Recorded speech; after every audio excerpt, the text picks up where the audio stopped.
নমস্কার বন্ধুরা, সর্বাণীর রান্নাঘরে আবারও চলে এসেছি নতুন একটা রেসিপি নিয়ে। আর আজকের রেসিপিটা খুবই সহজ এবং সাধারণ একটা রেসিপি। তবে রেসিপিটা সহজ সাধারণ হলেও গরম ভাতের সঙ্গে খেতে কিন্তু অসাধারণ হয়।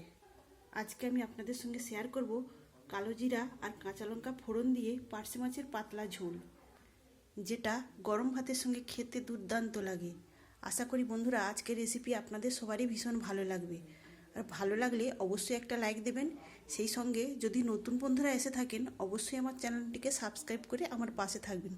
তাহলে চলুন বন্ধুরা, আর দেরি না করে আমি কিভাবে কালো জিরা আর কাঁচা লঙ্কা ফোড়ন দিয়ে এই পার্শে মাছের ঝোল রান্না করলাম দেখে নিন।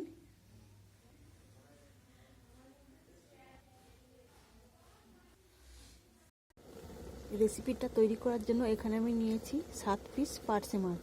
আর মাছগুলোকে আমি পরিষ্কার করে ধুয়ে নেওয়ার পর লবণ মাখিয়ে জলটা ঝরিয়ে নিয়েছি। এখন আমি মাছে হলুদটা মাখিয়ে নেব।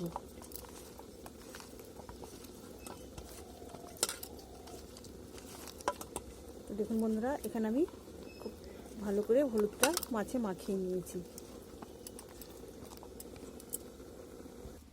এখন মাছগুলো ভেজে নেব। মাছ ভাজার জন্য এখানে কড়াইতে সরষের তেল দিয়ে দিয়েছি। তেলটা এখন খুব ভালো করে গরম করতে হবে। এখানে তেল খুব ভালোভাবে গরম হয়ে গেছে। এখন আমি মাছগুলো দিয়ে ভেজে নেব।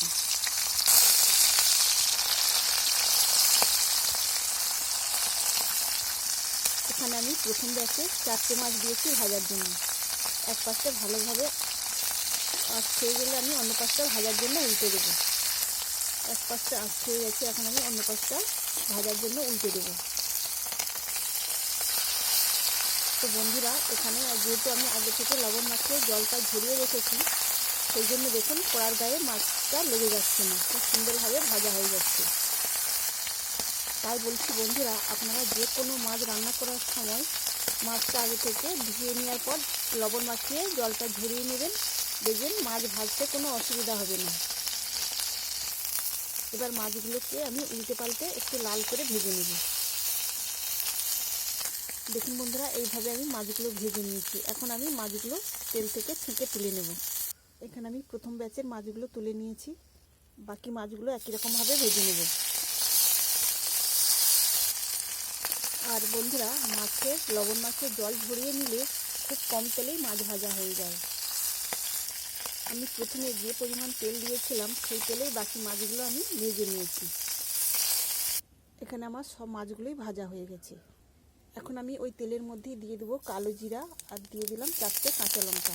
ফোড়নটা ভেজে নেওয়ার পর এখন দিয়ে দেবো সামান্য লঙ্কার গুঁড়ো। এখন দিয়ে দেবো পরিমাণ মতো জল। এবার দেবো পরিমাণ মতো হলুদের গুঁড়ো, দিলাম পরিমাণ মতো লবণ। সব কিছু এখন ভালোভাবে ফুটিয়ে নেব। ঢেকে দিলাম 1 মিনিটের জন্য। 1 মিনিট পরে ঢাকাটা খুলে নিয়েছি। আর এখানে ঝোলটা খুব সুন্দরভাবে ফুটে উঠেছে। এখন আমি এর মধ্যে ভেজে রাখা মাছগুলো দিয়ে দেবো। মাছটা দিয়ে এবার ঝোলের মধ্যে একটু উল্টে পাল্টে দিয়ে আবার আমি ঢেকে দেবো 3 মিনিটের জন্য। 3 মিনিট পরে ঢাকাটা খুলে নিয়েছি। তো এবার মাছগুলোকে ঝোলের সঙ্গে আর একবার উল্টে পাল্টে এইভাবে নেড়ে দেবো। তো বন্ধুরা, আপনারা পার্শে মাছ কীভাবে রান্না করেন জানি না, তবে একবার এইভাবে কালো জিরা আর কাঁচা লঙ্কা ফোড়ন দিয়ে তার সঙ্গে সর্ষে বাটা দিয়ে এইভাবে রান্না করবেন, গরম ভাতের সঙ্গে খেতে দারুণ লাগবে। এখন আমি এর মধ্যে দিয়ে দেবো সরিষা বাটা। আমি কালো সরিষা আর সাদা সরিষা এখানে 2 চামচ পরিমাণ বেটে জল দিয়ে একটু গুলিয়ে রেখেছি। এটা এখন আমি এর মধ্যে দিয়ে দেব। এখানে সরিষাটা দেওয়ার পর আরও মিনিট 2 ফুটিয়ে নিলেই তৈরি হয়ে যাবে আমার পার্শে মাছের ঝোল। তবে বন্ধুরা, আপনারা চাইলে কিন্তু ধনে পাতা কুচিও দিতে পারেন, আমি কিন্তু দেব না। পার্শে মাছের এই পাতলা ঝোলটা ভাতের সঙ্গে মেখে খেতে কিন্তু দারুণ লাগে। আর বেশি আমি ফোটাবো না। এখন সবশেষে আমি এর মধ্যে দিয়ে দেব 1 চামচ সরিষার তেল। এখন আমি মাছের ঝোলটা নামিয়ে নেব। তো বন্ধুরা, আমার রেডি হয়ে গেল গরম ভাতের সঙ্গে খাওয়ার জন্য কালো জিরা আর কাঁচা লঙ্কা ফোড়ন দিয়ে পার্শে মাছের ঝোল। তাহলে বন্ধুরা, আজকের রেসিপি আপনাদের কেমন লাগলো অবশ্যই কমেন্ট করে জানাবেন।